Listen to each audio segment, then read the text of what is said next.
Yesterday, all hell broke loose in a relatively minor and not incredibly important committee meeting in the House of Representatives. The topic of the meeting isn't important. No. The way a member of Congress was introduced is what was important. Take a look at this and watch what happened. I now recognize the representative from Delaware, Mr. McBride. Thank you, Madam Chair. Ranking Member Keating, also wonderful. Mr. I'm Chairman, sorry. could you repeat your introduction again, please? Yes, we have set the Representative. standard on the floor of the House, and I'm simply. What is that standard, Mr. Chairman? the Would you standard- repeat what you just said when I- you introduced a duly elected representative from the United States of America, please? I will. The representative from Delaware, Mr. McBride. Mr. Chairman, you are out of order. Mr. Chairman, have you no decency? I mean, I've come to know you a little bit, but this is not decent. We will continue this. You hearing. will not continue it with me unless you introduce a duly elected representative the right way. This hearing is adjourned. Okay. Now, of course, what happened here is Mr. McBride, as the chair referred to the member of the House of Representatives from Delaware, is transgender Sarah McBride, originally known as Tim McBride. In fact, here, let me just so you can see what we're talking about here. There's the before and after, or I should say before and current, or during, right? So the person presenting as a woman there on the one side of your screen is in fact the member of Congress from Delaware known as Sarah McBride. Now, let's go back to this moment. I want you to watch it because it's just a wide shot. There's no close-ups here. Watch Congressperson McBride dressed in Tiffany blue there on the side of your screen. Watch the reaction and then just sort of moving on. Here at the moment that it happens. I now recognize the representative from Delaware, Mr. McBride. Thank you, Madam Chair. Ranking Member Keating, also wonderful. All right. So now before Sarah McBride's hero jumps to his rescue and tries to brandish some sort of broadsword and protect the damsel in distress. Did you see what Sarah McBride did there? Just sort of smiled, took a deep breath, and then did you see? Thank you, Madam Chair. I mean, I think that's kind of funny, actually. Right? I guess my point is Sarah McBride was going to be like, fine. You want to do that? That's you. I'm going to go ahead and do my job, which, by the way, I got to say, I have respect for. McBride wasn't going to make a big deal out of it, but no, now here comes, oh, my virtue must be signaled to everyone that I am down with the cause, that I am beyond woke. I'm over caffeinated with 8 Zins in my mouth. I'm so woke. Here comes Dudley Do-Right saving the damsel in distress. Mr. I'm Chairman, sorry. could you repeat your introduction again, please? Yes, we have set the Representative. standard on the floor of the House, and I'm simply. What is that standard, Mr. Chairman? the Would you standard- repeat what you just said when I- you introduced a duly elected representative from the United States of America, please? I will. The representative from Delaware, Mr. McBride. Mr. Chairman, you are out of order.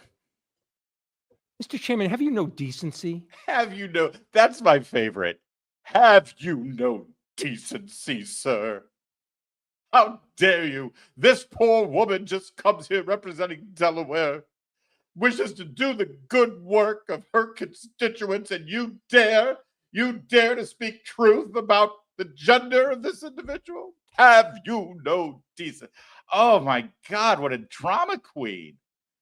This is bad dinner theater is what it is, without even a meal.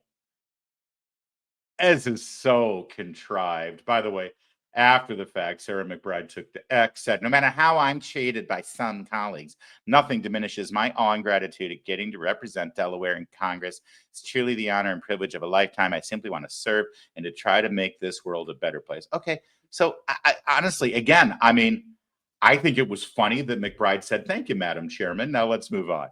It should have been left at that, honestly.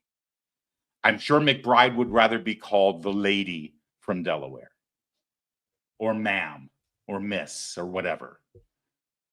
But it didn't happen. McBride didn't make a big deal out of it. But here comes me. I'm going to fix the problem. That's embarrassing. This is the reality of the situation. I'm sorry if there are some people in America and some members of the Democrat Party in Congress who have no patience or tolerance for some of us in this country who look at this side-by-side picture and recognize that Mr. McBride may feel like a giant leap has been accomplished here by growing out hair or maybe even donning a wig, putting on makeup, and changing one's name. But what you see in front of you is a reality that can't be diminished or whitewashed or removed from the planet. And some of us look at this and say, oh, well, that's a dude. And I don't care what the rules in the House of Representatives are. I'm pretty sure one rule that we should all uphold is the matter of truth. And you see our little Democrat friend there, Representative Keating, he insists that Chairman Self, Keith Self, who was acting as chairman in this committee, Congressman Keating demands that Congressman Self lie. Congressman Keating demands that Congressman Self erroneously call a man a woman, and disrupted this committee, grandstanded and stopped the proceedings. By the way, last time I checked, a whole lot of those January 6 prisoners who got the book thrown at them and imprisoned for months, if not years on end, they were imprisoned for disrupting an official proceeding. Now, I'm sure what Congressman Keating did here is well within the rules of the House of Representatives, but it was all based on a lie. So this proceeding was disrupted. The hearing was suspended and adjourned. The people's business did not get completed because Congressman Keating demanded that Congressman Self lie. There's no other way to look at this. And as you can see, Congressman Self took to X as well and said it's the policy of the United States to recognize two sexes, male and female. And if Congressman McBride would like to point out which side of the equation he falls on, then he should go ahead and say. Or if there's a third option. But by definition, Congressman McBride is a male. And here in America, with our language, we refer to males as he and sir, etc. And I know it seems petty to some people. It seems like it's picking a fight. And by the way, there were years ago, I was open to that question. I'll be honest with you. It was, oh, what is it? How does it harm you to use a different pronoun?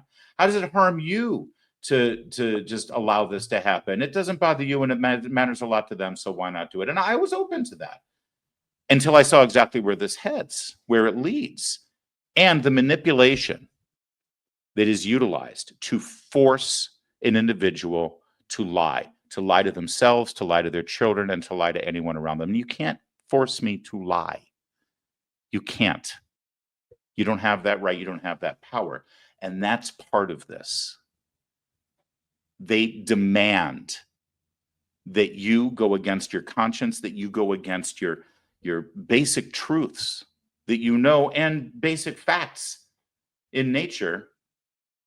Defy that and lie to the world because it satisfies their craven demand for power over you and over your language. And the line has to be drawn somewhere. And it's been drawn. And again, my hunch is that Representative McBride was just fine. Let it roll off the back. You know, Jackie Robinson would never have an issue with this. And I'm sure Representative McBride considers himself the Jackie Robinson of the transgender movement.